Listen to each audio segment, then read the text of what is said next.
morning, all of you. Here once again, Anuradha here to tell you the remaining part of the lesson.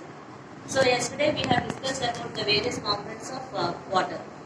So what are the various components of water we have? It is water potential, which is denoted by the symbol psi W, and solute potential, which is denoted by psi S, and pressure potential, which is denoted by psi P. So these are the three main components of water: water potential, solute potential, and pressure potential.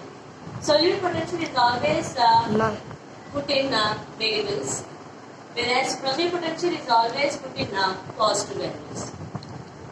So let us take two solutions.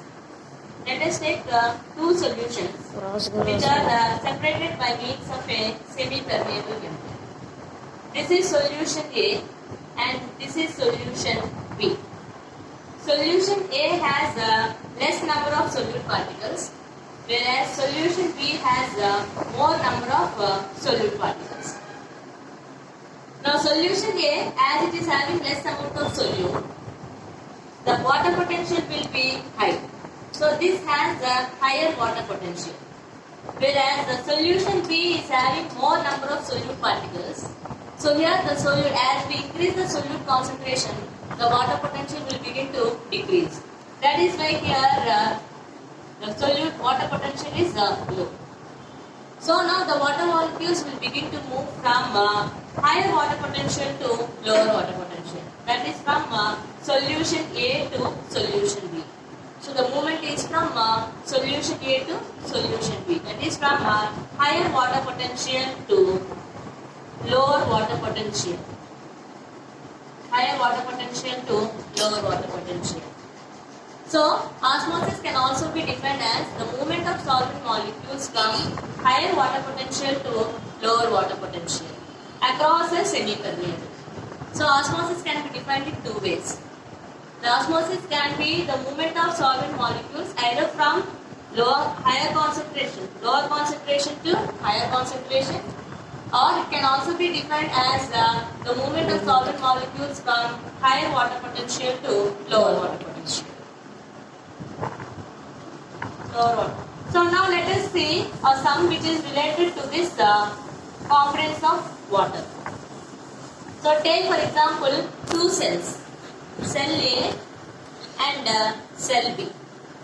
Cell A is having the solute potential, which is minus 20, because solute potential is always expressed in minus, and pressure potential is 8. Whereas cell B is having the solute potential minus 25 and pressure potential is 7. So according to the equation, water potential will be equal to solute potential plus the pressure potential. But solute potential is always expressed in minus 20 plus pressure potential is 8. So minus 20 plus 8 is minus 1.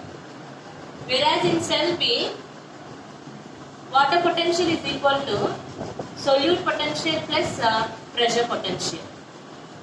Solute potential is minus 25 plus pressure potential is 7. So here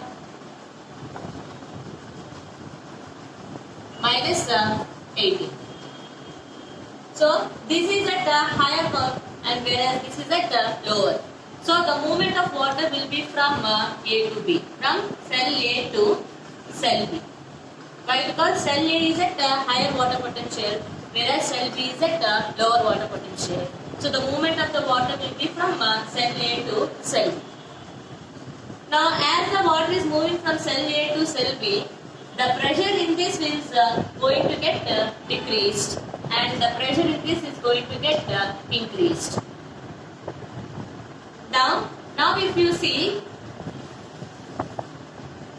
so now this is at before equilibrium. This is before equilibrium and whereas this is after equilibrium.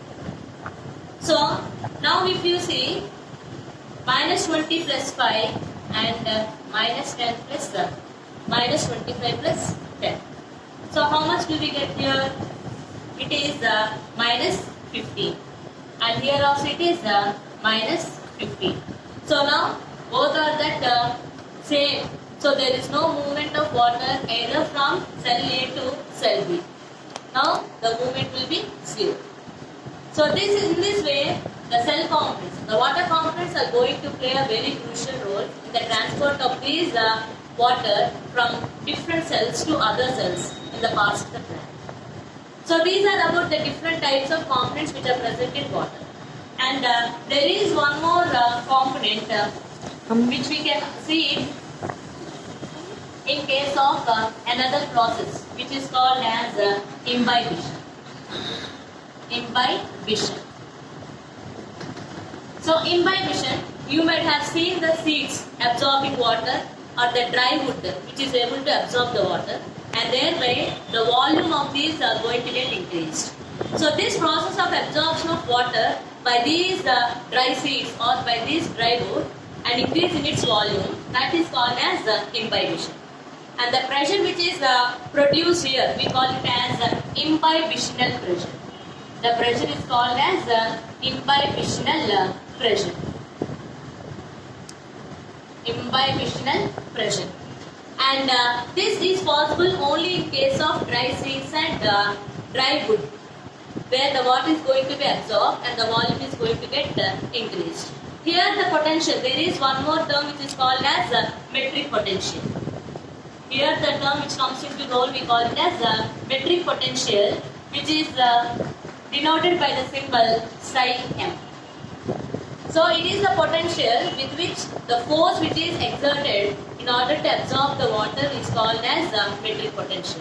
So in case of dry seeds or dry wood, the equation will be water potential is equal to solute potential plus pressure potential plus metric potential, where solute potential will be in negative and metric potential also will be in negative, but pressure potential will be in positive. So this is about the potentials in case of dry seeds and dry wood. Thank you all. Subs. Love.